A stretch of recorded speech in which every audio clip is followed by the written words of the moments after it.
Thank you. Nice to see many friendly faces from the past. And I'm going to lightly touch on a number of subjects today. And without further ado, I'll tell you a bit or show you a bit of my background before I hit the subject of Japanese textiles.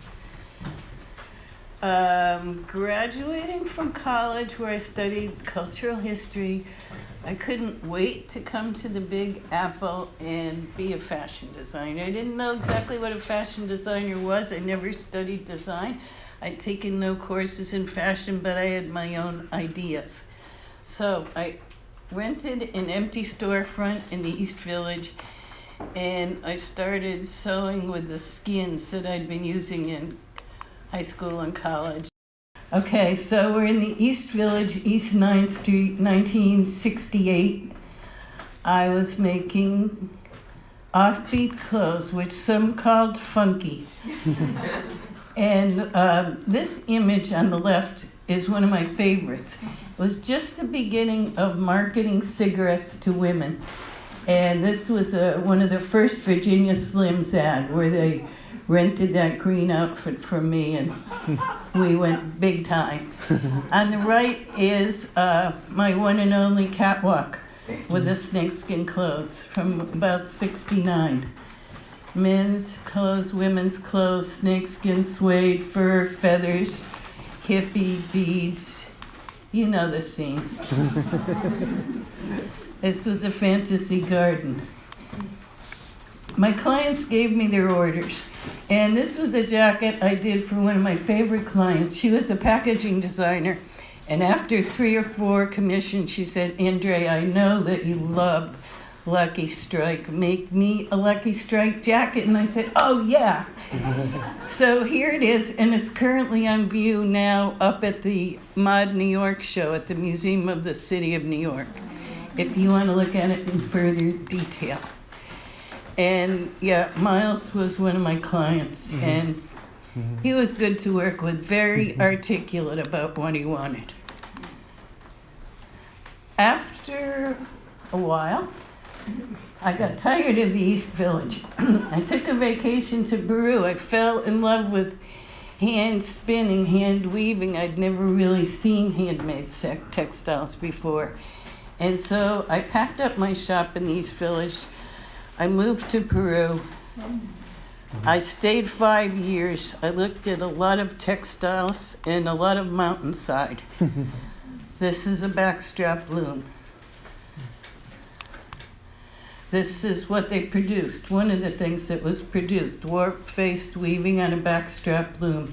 Very tight and used for carrying cloths. On the very edge of the left picture, you see another kind of textile. This is also from wool, but much softer, done in a tapestry technique. The function of these rectangles, which are called mantas, is to warm the body, so they don't need to be strong. They need to have a loft. And then, after all the geometry of everyday life, at fiesta time, these Peruvians go crazy and have a lot of fun dancing. All right, in this one corner of the Sierra Central is the province of Huancavelica, and these guys really dress up. And this is what their women look like. Not quite so exuberant, but if you're wearing a flower in your hat, you are looking for a partner. And yeah, you better be smiling too. Oops. All right. After 5 years, I went to London for a couple of years where I didn't take too many pictures because I was busy in the library studying, and especially getting interested in Asia. I'd been briefly one summer in Afghanistan, another short trip to Laos. But from London, I set out on a couple of trips to Burma, and then finally into China, which was just beginning to open to people like me doing independent travel without being on a tour. And finally, seeing that London was so far from China, I took my kids out of school for a year, and we just spent a year traveling around the perimeters of China, meeting people, looking at the weaving. You know, the usual. On Hainan Island in the South China Sea, I found people doing indigo and white ikats, much as you know about them from Indonesia and other countries. Yeah, they were binding the warps and dyeing it with indigo, weaving on a backstrap loom. This is a sampler. There are many, many groups of people in China, 98 varieties of ethnicities officially. Many of them embroider, some weave. Some were pretty playful with me. And it was a good time. Very hard physically, but good. All right, eventually, in 1984, I landed in Japan. I had seen centuries-old, very elaborate Japanese robes. I was interested in what things look like in the 20th century, my age, and I was particularly interested in what popular priced clothing came to look like, something I couldn't see much of in Europe or the States. So I landed with an open mind, thinking this would be an interesting line of inquiry. And people told me right away that the subject of modern textiles wasn't a real subject. If I want to study kimonos, would I please look at the 17th century, get with the program, and etc. However, with all my experience hunting and gathering prior to that, I just started buying garments and buying swatches, showing them to people, and saying, what is this? Where is it from? How is it done? My usual line of verbal questioning. So we're going to look at a little selection that is done with shibori. It's not a new technique in the 20th century. It's been used for a long time, but it was used expansively during the 20th century. This for a small boy's padded robe. And this much finer work. Shibori is another name for tie-dye. So these are made in a variety of stitching methods where the yarn that's wound around the cloth prevents the dye from entering. So that part of the cloth stays white. The two upper birds are done with shibori, kaneko shibori, those tiny, tiny dots. And the lower bird is done with embroidery. So this is a sheer garment, very sophisticated. It's one kind of shibori work that appeared. There's a town not too far from Kyoto called Arimatsu, which is very famous for doing shibori. And I visited there recently, not when I was there in the 80s. And I spent a day there, and I listened to their woes. Economic woes. It's not very possible to produce this in Japan these days. They started shipping cloth over to China for the dyeing, for the tying, and then doing the dyeing in Arimatsu. But not a lot of business anymore. Play and scale. Here's a different use. It's like really bold. This is a nagajuban, a woman's under kimono. And just with the two colors, nonetheless, quite a statement. Here's shibori interspersed with a hand-painted grid. So the shibori is really clear and the grid is soft, and that's a man's undergarment, nagajuban, on silk. And this is an older one. This is probably from the 30s, actually using the two techniques of shibori, two of the many techniques, I should say, to create this sophisticated geometric.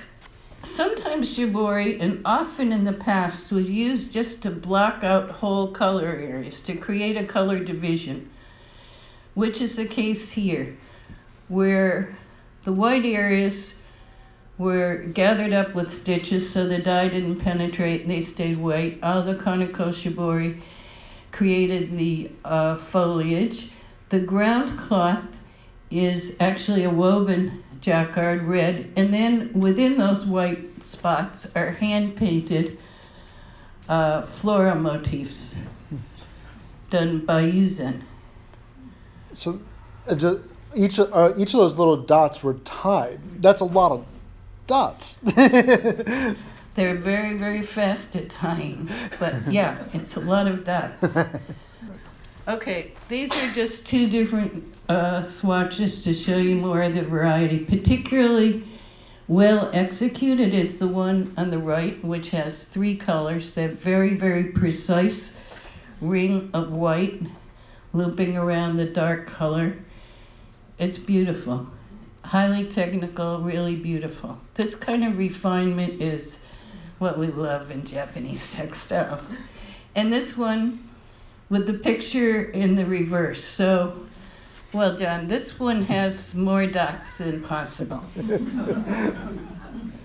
What would that feel like? I mean, like there's so much there. Like what is that? Oh, I should have mentioned this earlier. That's a good point. Most times in Japan, this shibori is not flattened afterwards, so you're left with the texture on the surface, which makes it nice and light and puffy. And this would be included. I think you can see a little bit from the way it hangs. It's got some dimension. Here you have a woven ground cloth with the pattern itself, a texture woven in, and this very sophisticated patterning. This is probably from the 50s. 2 other types of shibori, different looks. I mean, obviously, it's a great look for creating texture, and texture was quite a big part of the 20th century. Another very sophisticated piece, you can see the extra warp yarns, I think, creating those reddish vertical flashes, and then in each area of the dark blue ground, we have shibori motifs picked out by hand. This one, just the scale of it, guys. Statement. And this one is on cotton, a summer unlined kimono. Another statement when you're walking down the street for your grilled eel. A child's kimono, very soft motifs, soft colors, and soft light padding. You're talking about how this is more, that you were looking at things that were more, I guess, contemporary, perhaps more commercial, but shibori is a very, very labor-intensive technique. Mm-hmm. Is this still a thing that, who is buying this? Like, it seems like this would still be pretty expensive, especially like that red one, all the tiny. Yeah, I have to admit, it's not, in this category, it's not all popularly priced. Mm-hmm. And as I mentioned earlier, like, hardly anyone's buying it. That's why these traditional towns like Arimatsu are only hosting tour bus loads of Japanese ladies, in a historic sense. Business has changed. All right, we're switching subjects right now, and these are just a few. I also, while I was living in Japan in the mid-'80s, bought an archive of original textile artwork called Zuan. This painting and the detail of it, which is on the right, is from the very first years of the 20th century. So these are life-size paintings for textile design, for kimono textiles. They're about 14 inches wide, and I don't know, the length is varying. But they include shibori as a print motif, which is why they're here. Most of my paintings are just for single life-size kimono designs. This is one that came in the archive that shows the whole kimono, small size, but very elaborate. Mm-hmm. Again, John, this is not a popular price one. Yeah, I really love this one because you can just see the wave of all the shibori in it. And I love the fact that even though this is a painting, they're still putting in all those details to kind of communicate what will come eventually. Yeah, eventually something like this would have been hand painted with yuzen. The shibori might have been real, might have not been. At certain times, sumptuary laws prevented shibori being done. But there could also be embroidered details. I'd say that's likely. So when I was looking at the shibori, as Andrea mentioned, that this is a technique that has been in Japanese textiles for a very long time. This is not a recent invention. So it doesn't take much effort to go, at least my area especially is, Japanese prints. I've seen, once Andrea started showing me some of these textiles, I was like, I've seen this everywhere. Now that I know what I'm looking at.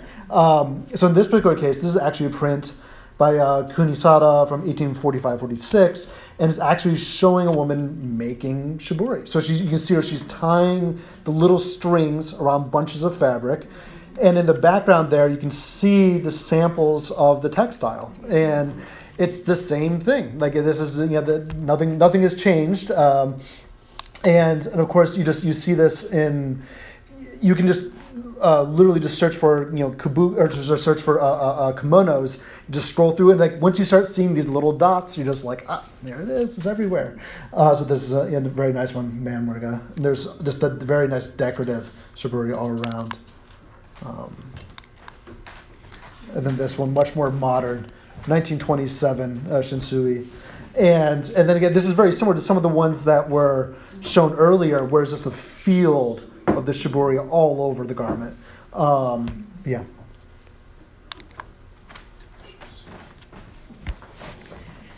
Next technique we're going to discuss is Kasoori, known in the wider world as ikat.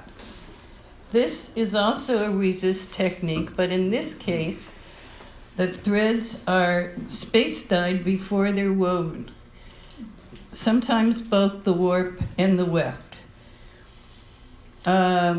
Traditionally, ikat is space-dyed by being divided into skeins and being wrapped, then dipped in dye, and then unwrapped. The places where the wrapping was tight will keep the thread white.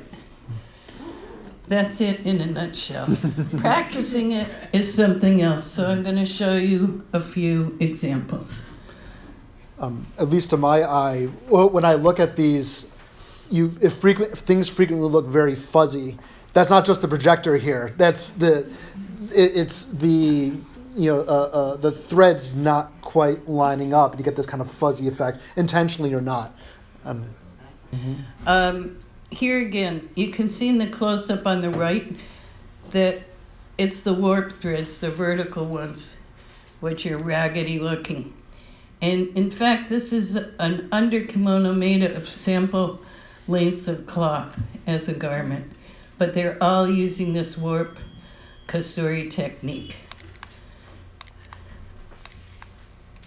And here, this is just perfect example of Kasoori. Just those tiny, tiny little flashes of black in the close-up. That means just 2 or 3 of those warp threads have black on it. They've got to be very precisely dyed and then really precisely lined up for the weaving to make that distinct a mark. Okay, another under kimono made of leftover samples. Often one house would produce a number of samples on one length of cloth for the kimono seller to show to the client. The client would then pick a style and a colorway, order the fabric, and go from there. So it was very good quality fabric, these samples, so they were reused afterwards for undergarments. It wasn't just tossed out. Okay, this is a very good example. Really fine threads, very precisely tied, natural dye background. I like it.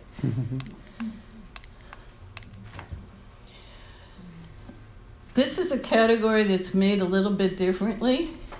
It's originally designed from an island between Kagoshima and Okinawa called Amami Oshima.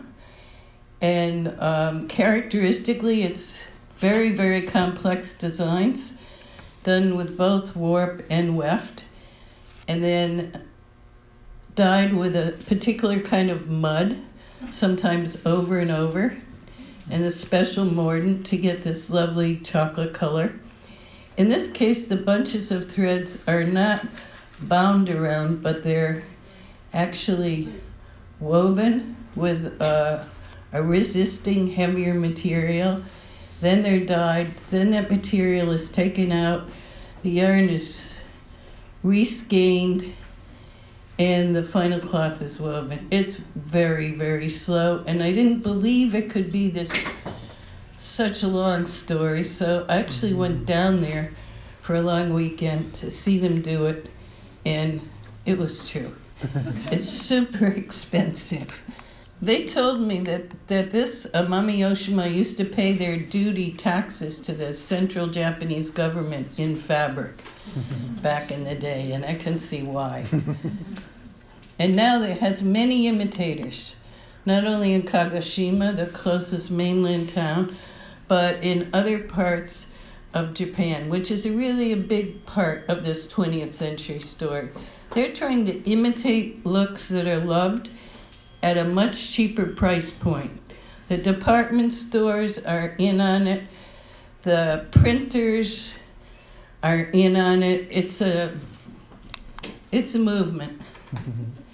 But the work is beautiful. The real stuff. I just put this one in because a lot of this Oshima Samugi, as it's called, is very, very diminutive in pattern, such as this man's kimono that you can't even really see that it's patterned unless you're right on this guy's shoulder. But it was expensive, so it was suitable for a rich man or a guy trying to put it on, being rich. And then the lavish attention would come on the lining. So this is a woven lining with this woven picture of Mount Fuji. And typical, the men's clothing is very much more formal and boring. Oops. Oh, sorry, did I say that? No. Two examples of extremely fine Kasoori done on JASA, which is one of the bast fibers they use. Really, really fine thread and tiny motifs. These motifs, even in the jofu on the right, are probably like life size would be only half an inch each. So it's fine. And it's wonderful for summer. This is perfect for summer. The last entry in this section is this one, which is just so tight and so regular that I wanted you guys to see it. And I had one mentor, this very older fellow, showed me through his Kasoori swatch books one day. He was a high school teacher for his whole career, but on the side, he collected textiles. And that's a page from Mitsukashi catalog. I mentioned briefly that everybody was pushing and marketing in a new way in Japan during the 20th century. The department stores in particular. So they started publishing catalogs, I think, around the oldest one I saw was 1903. But they were quite explicit. They showed patterns and they said, this might be good if you're between 20 and 30. If it's August, it was like, don't just choose what you like, know what you need. Most Kasoori from Japan came from farms, indigo and white. I think they did it all over the country. Kurumi in Kyushu is famous for this pictorial Kasoori, but there were places all over. I was up in Akita, in the very north, Aomori. They all had their own. It was farm production, at-home production. And there's a lot of it, and there are many sources, so I'm going to leave that subject to you guys to find out more. I just wanted to show one example, a contemporary example here. So this is a different, Kasoori. garment. Again, Shinsui about 1931. So this is right around the same time as the things we were just looking at. But you can see that you don't know, since it's a print, you don't know if it's actually Kasoori or if it's painted or some other technique. But sort of that telltale, jagged little lines, at least to me, that seems pretty spot on. Yeah. Imitating Kasoori was a good move commercially. And the Japanese government was very good at supporting expansion in the textile industry. They used silk thread and also silk fabric as one of their main source of foreign currency for all the machines and modernization that they envisioned. So they lent support, and they sent this. Kyoto was a big textile region, as you all probably know. But this is from a different area that was looking to compete with Kyoto. They sent some technicians or engineers to France, to Lyon, to inspect the way chine was made, and they brought back some secrets and set up a production. That being said, there were two things going in the favor of this development of this new technique which is called meisen. One is it used a part of the cocoon that had previously been discarded. So it was basically using very short, soft fiber, which had been considered waste. So the base fabric itself was cheap. The other thing was they set up a system of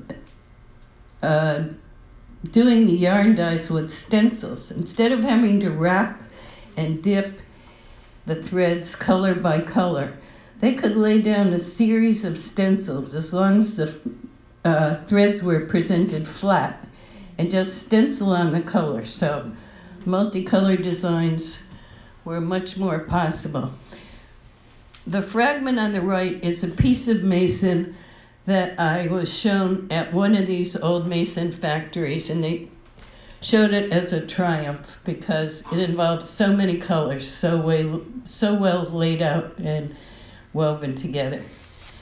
Yeah, it's almost impossible to imagine because, this is the thread being dyed ahead of time and then being woven together. The poster is significant. This was from about the apogee of meisen production around the early 30s. And what it depicts is a traditional girl on the left wearing meisen and a modern girl with a modern haircut, etc., on the right wearing meisen. Whichever kind of girl you were, meisen was the way to go. These were for department store window advertisements.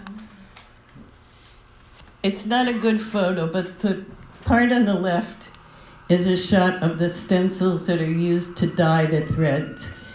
And on the right, you have the warp threads on the loom showing the areas that have already been dyed up and waiting for the cross-weft threads to complete the cloth. Another ad on the left, again, 30s, very soft, maybe even late 20s. And an example on the right side of a swatch that I bought. The colors are soft, and early meisen often had these extra added attachments, like the extra wefts that you can see as lines, horizontal lines across the surface. So all the time in Japan, they like layers on top of layers, more complex, subtle but complex. Yeah, hard to describe, but you can see it here. Okay, this is another quite old one, probably from the 20s. Very classic design. This almost looks like the American wedding ring pattern we know from patchworks. But it's complex and it's well done. I think as myself, as a layperson, when I saw these, I visually have a very hard time telling the difference between this and Kasoori, because again, you have the similar, very fuzzy lines. It's similar, you know, the production is, and it sounds like it's the sort of thing that you can really only tell by looking at it in person, being able to tease that apart. Not to mention the style of the design as well, perhaps. No, it's more expertise of just looking. I've looked at thousands of things. I say that Kasoori is usually more limited in color because it's hard to tie and untie bunches of threads various times. So often it's just like the blue and white Kasoori for the farm clothes, or one or two colors. Whereas when you get something like this with so many colors, the other thing is the precision. There's a precision that's achieved in Kasoori, which you can't get in Mason. It's just not as clear cut. All right, these are pale patterns or other early patterns, 20s and early 30s. Things took a real turn at the start of Showa, but Taisho was still, in this medium anyway, was still pretty. And lavenders from France were very much on the scene. France and Japan, I think, were close in the 20s. This is unusual because of the way the pattern is laid out on the garment. You don't usually see these making quite so much sense left to right. But again, the shadowing of the bubbles is pretty precise and well done. Interesting color scheme. Okay, we're moving on a little bit, probably early Showa. Designs are bolder. This is interesting because of the very fluidity of the lines, but then the heavy chunks of the leaf color. Kind of a contradiction there, and the purple is strong. Mason was made to be cheap. These clothes were made to be worn when you went shopping in the afternoon. Sad to say, a lot of the dyes were just pretty much right out of the jar. They didn't pay too much attention to subtle coloration, as a rule, with Mason. It was fast. Oh, and I didn't really complete my location story on Mason. Mason grew up in several areas, but none of them were Kyoto. This cloth was really competition for the cloth from Kyoto. So where I lived at the western side of Tokyo was near a town called Hachioji, which was still making Mason. When I lived there in the mid-'80s, I went out to see it. And the other towns were in Guma, in Isesaki, Ishikaga, Chichibu, and Kiryu. So towns to the northwest of Tokyo. All right, moving on. Early Showa, bold times. And quite a few collectors in America like these really large-scale patterns. I admit they're pretty cool, too. John? Yeah, I like about this is just that I mean, at least to me, it harkens back to sort of classical Japanese imagery. You have the flowing rivers, maybe sort of a distant, call back to like Rinpo or something like that. But this is just so decidedly modern. I love it.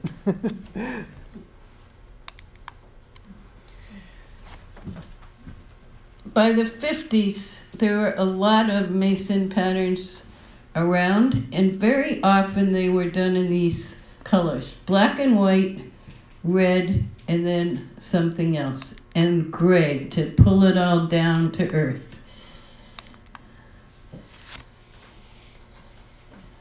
Patchwork has long been used as a motif in kimonos, but it looks pretty different in the 1950s Mason.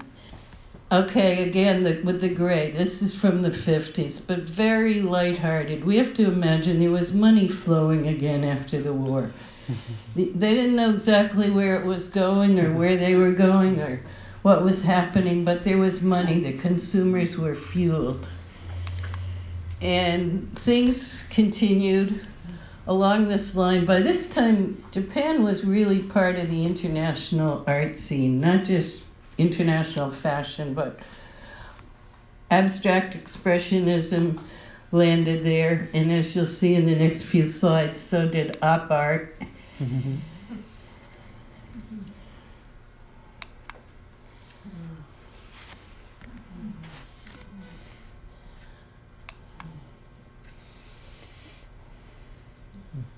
So what we look for when we look at Japanese textiles in terms of classifying them, one thing that we look for is whether a design appears once only on the front or the back of a garment, or whether there's a vertical repeat of the design.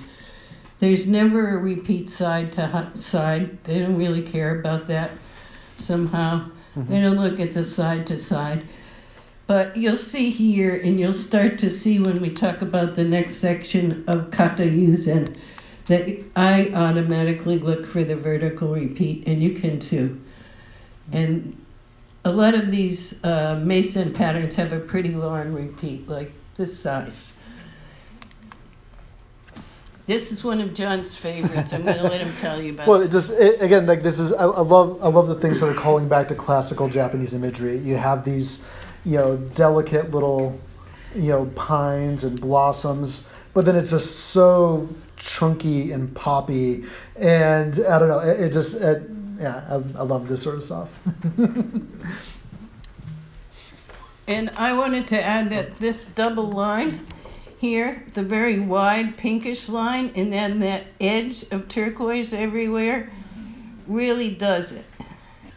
Okay, the next section we're going to cover is a bit more complex. So I've mentioned once or twice yuzen, which, strictly speaking, when people just say yuzen, they may be talking about tagami yuzen, which means it's absolutely hand-painted. But already by the Meiji period, they were using stencils, which is called kata-yuzen.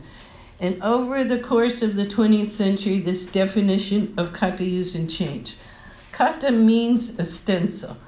And originally this kata-yuzen, say in the Meiji period, the stencil would just permit the transfer of the outline of the design to the cloth. Everything would be hand-painted from there on, but they were given the outline. As time went on, more and more came from the stencil and less from the handwork.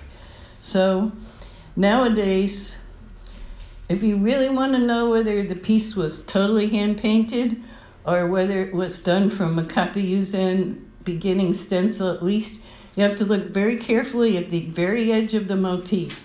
If there's a white line there, it was from a kata-yuzen. If no, and sometimes they'd be clever and they'd lay thread over the surface, couching the thread to obscure that. For me, it's not so important, but another way to check is whether you can see the repeat of the pattern. Like if you look on the left-hand full garment and you look on one side or the other, you'll see the pattern repeat vertically. Usually if the pattern repeats, they're using a stencil. Sorry, these are both nagajubans, feminine ones, hence the red. The first was for a woman. This is for a girl. And then there's another contemporary one that I've found here. I really like these, that just sort of the sort of water motifs, and then you can see the Kasoori pattern in there as well, going back to earlier. And another one here, you can sort of kind of see it peeking out. It's a little hard to see the pattern, but there's sort of a textured pattern on the sort of on the garment there.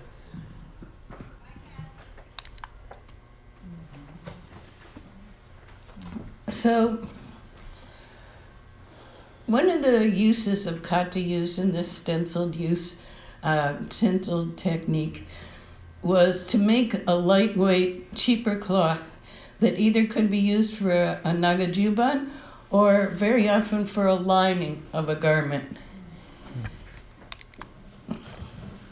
And they often use conversational motifs, what we'd call in the West conversational novelty motifs for this type of cloth, which are pretty amusing. And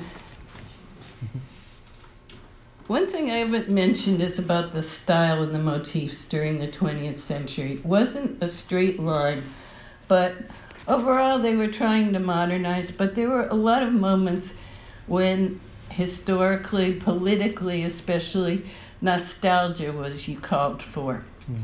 And among the paintings in my archive are a series, of which this is one. Notable by, there's a swatch of fabric attached to the painting, a silk swatch showing the dyes to be used on that painting on the left. And the subject matter is clearly historical. Another aspect is that this whole series of paintings, and there are only about 8 of them, I think, all are very similar in composition. Historical motifs, no ground at all. Just motif, motif, motif, and details. And the last thing I wanted to mention about this series, like some of the other paintings, these have labels glued on the back. The labels show the number of colors that'll be used for printing, many times 30 or 32 colors, and also the order that these colors would be laid down, and furthermore, a date. These paintings were used and then locked away and then pulled out again and reworked maybe decades later. So these nostalgic traditional motifs paintings had a lot of use. And the ones that we were talking about with the crowded motifs that we did just before, these were last used in 1951. I have a date on the back. Like you'd see the little shibori on the roofs there. He's a convert now. I got him. It's too fun. There's a couple of pieces here that when I visited Andrea, I don't know, maybe a year ago or so, and just looked through some of the paintings that she had. There were a few that caught my eye as more of a ukiyo-e print person.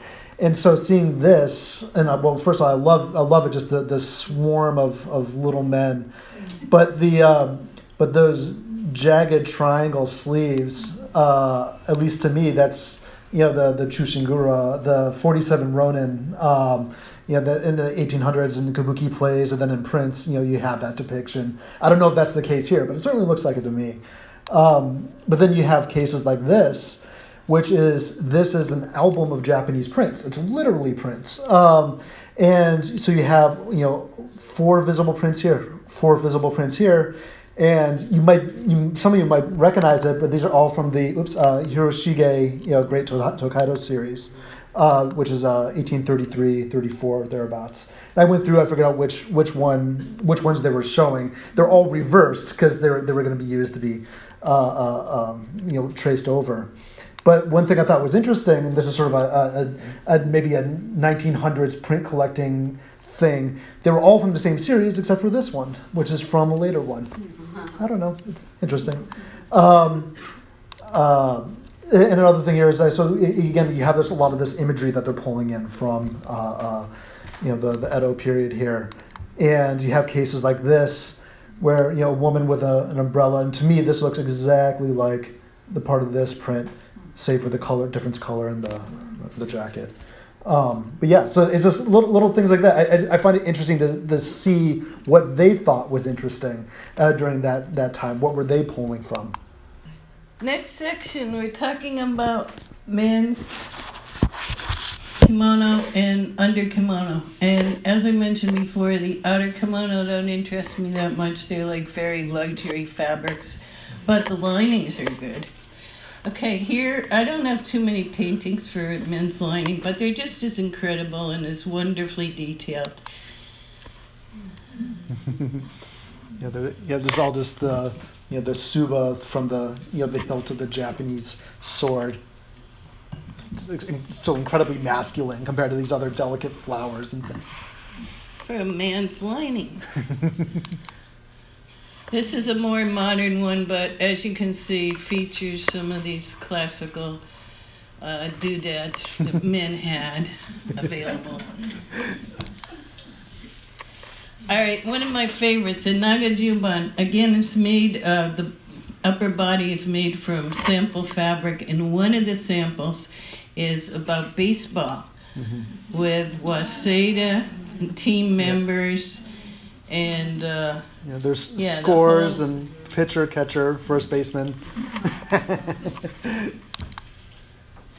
All right, this is a very luxury man carrying this inside his kimono. So the big color division wave at the bottom is color separated with shibori.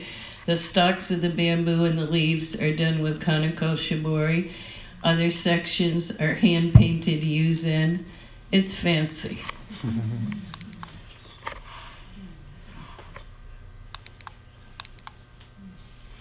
There's a little series of paintings in the archive that refer to specific kabuki plays in the mid-30s. So this design would be used once on a man's nagajuban. And I don't remember the details, but someone knowledgeable looked at these and said, oh, these are famous plays, famous actors, and their fans would have loved to buy nagajuban with this imagery. And they're very stylized, which I like. And there are a few historic images also, I imagine, for men's nagajuban. These are from the Mongolian fighting period.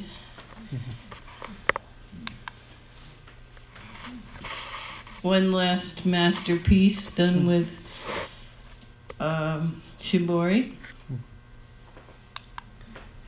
And next section is women's nagajuban and Kasoori. This is a very old one. It's not 20th century. It's from about 1800.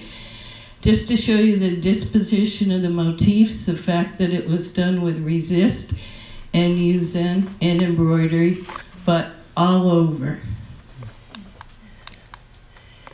And this by mid-century, maybe 1850 or early Meiji. I put this in because I wanted you to notice the embroidery around the edges of the rock. It's mostly yuzen painting on this indigo ground, but that embroidery leads me to the next picture. So, in my archive, I had these very delicate paintings from the late Meiji, but very delicate, each brush stroke, and then with this heavy black stuff in the middle of the painting, I'm thinking, man, that looks out of place. What could it be? Finally, it was pointed out to me that this heavy black was a signal for this heavy embroidery, which would be applied to the yuzen painting. And they didn't intend it to be black. They just wanted it to be noticed. A yuzen painter. The silk stretched between the bamboo stretchers, a sample of where he mixed the colors very, very exactly, and applying it here with a brush, as you see. Okay, this is a layout probably done with a stencil. See how the left and right repeat each other or mirror each other? So these tomosodes, usually with black grounds and very ornate imagery. By the early 20th century, this imagery was mostly on the hem. More on the front, sometimes the front facing, sometimes around to the back hem, but definitely on the lower fronts. This is a fabric sample. It's painted on chirimen, crepe. Very beautiful. You do see the white edges on those leaves.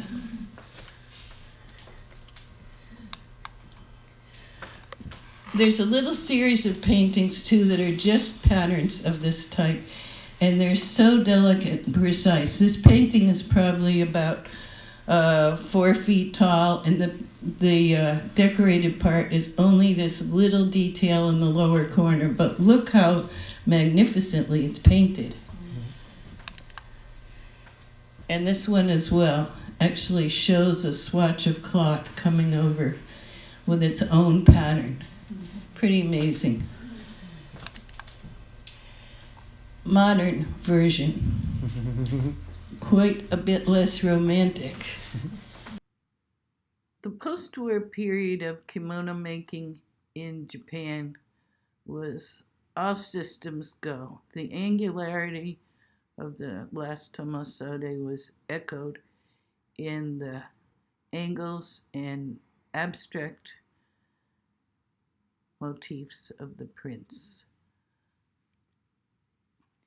Even odd plants had their place, odd colors, green, cactus, odd waves of energy, odd shapes floating through the air. It was very much a motion, a time of motion. The 50s were characterized by texture, lots of texture, even in this woven haori, and through to the prints and the blending of geometrics and the textile designs themselves. We went in the 50s from classic coloring into softer tones, and then to bolder in the 60s, more geometrics broken up, textile design paintings reflecting the 50s, 60s aesthetic, as well as natural, naive motifs, the farm scenes, which could have been derived from an American curtain pattern, led right into another motif that looked more like an American patchwork quilt. And we have some beautiful examples of naturalism, tropicals at the beginning, shown in this haori and the original design of a similar sort. Shall I save the rest for the next lecture? Thank you very much.